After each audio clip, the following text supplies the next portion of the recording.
Hey guys, it's Gnots here. I'm going to be going over how we do these spreads, and the two brokers that I use for them, and how you're able to execute those trades on them. It's very simple to do, and obviously with any different broker, it's going to be a little bit different. Um, but here we go. Let's dive into it. I don't know, by the way, for the day, it says a minus. That's a weird thing because I only had that one trade today. I only use this account for the 3K challenge and we won on that trade. It sold me at 0.01 at the end of the day. I think it's just a little glitch after the fact because I don't know, that's really weird. But you're gonna click on a specific date. This is Tasty Trade, so this is one that I'm doing the 3K challenge on currently. Um, you're gonna click on the date, so tomorrow's date, for example. What I'm looking for specifically is I'm looking at the chart. So let's see where I'm going. Let's take everything off for a second. I know I got a lot of shit on here. Give me a second. We do QQQ. It'll be a little bit better. You can see I have a lot of lines there. Okay, so I'm looking at the charts. Okay, obviously for FOMC tomorrow, I'm actually not going to do a spread. I never do spreads on FOMC. It is very hectic, and they don't drain. And obviously at 2 p.m. we're going to see a big move, and especially with the expected rate cut tomorrow, it's going to be interesting. So with that said, I'm looking at daily candles. I want to see what was our prior resistance in the past few days, what was our prior support in the past few days.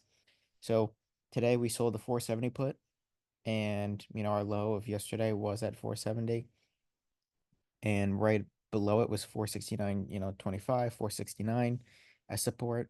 And then I sold the 480 call, and you can see we had recent resistance here, and we haven't touched that area in a while. And I was thinking today was more so a consolidation.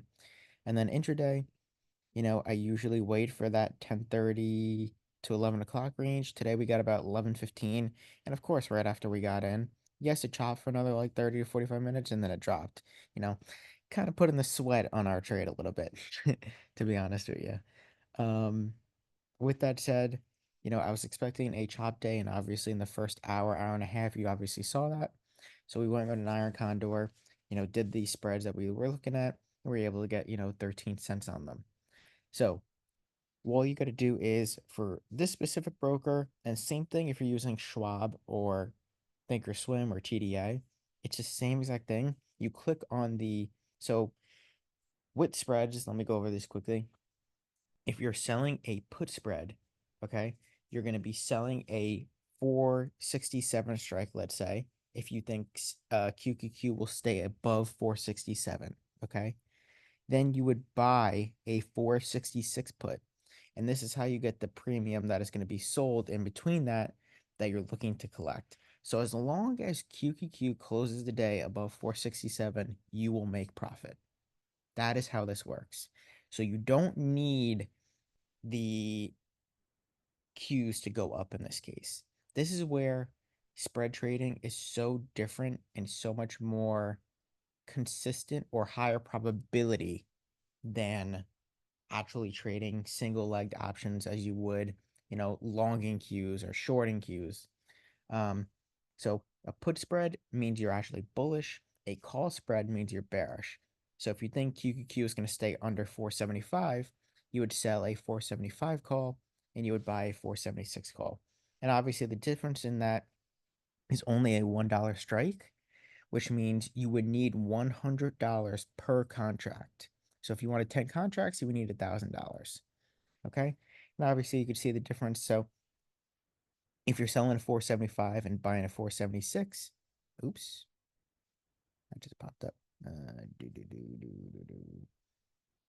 Okay, yes, vertical, but show me all the strikes again. Throw that down. There we go. So you would click on the bid side and you would click on the S side for the second one.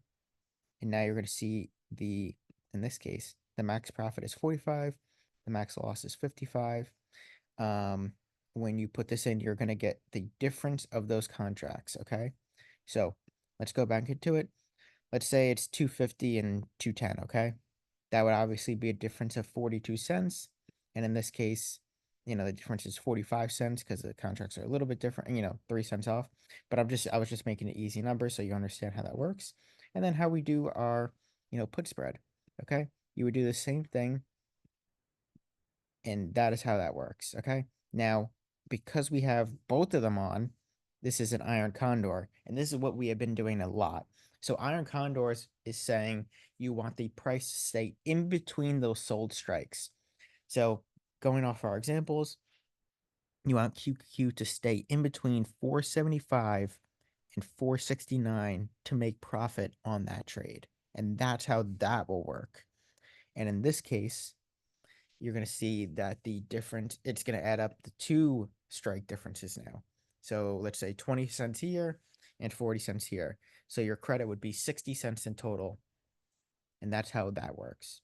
So just wanted to make that clear, show you guys how that works. Again, same thing with Robinhood. Let's say you're selling a put and then you're going to buy a put. So now you expect Qs to stay over 467, and you gotta, well, let's do the two strike wide. So you're gonna get higher premium, but you're also gonna have to pay another $100 per contract for this case. And I usually stick around that $2 range, especially with the volatility rate recently. But this is how simple it is to conduct these trades. You're gonna need $2,000. You're gonna need margin. And again, I never use margin, but you just need it to actually do the actual spreads trades.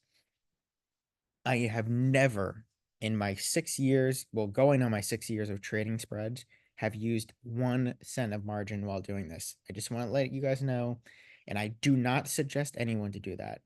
But I know people hear margin and they get scared. I've never used it. You should never use it. And you just need a margin account to actually conduct a spread trade. So $2,000 margin and level 3 spreads on any broker. And I'm trying to think of anything else. And that's basically it. If you guys have any questions, of course, please ask. I'm gonna upload this right now, and let's continue this ride. We're up 400 and let me go back to it. We're up $499 on the spread account.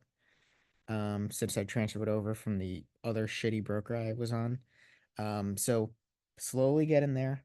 Let's just keep riding, keep growing, and look to get over that 5,000 mark within 2 weeks, I hope. Have a good one, guys.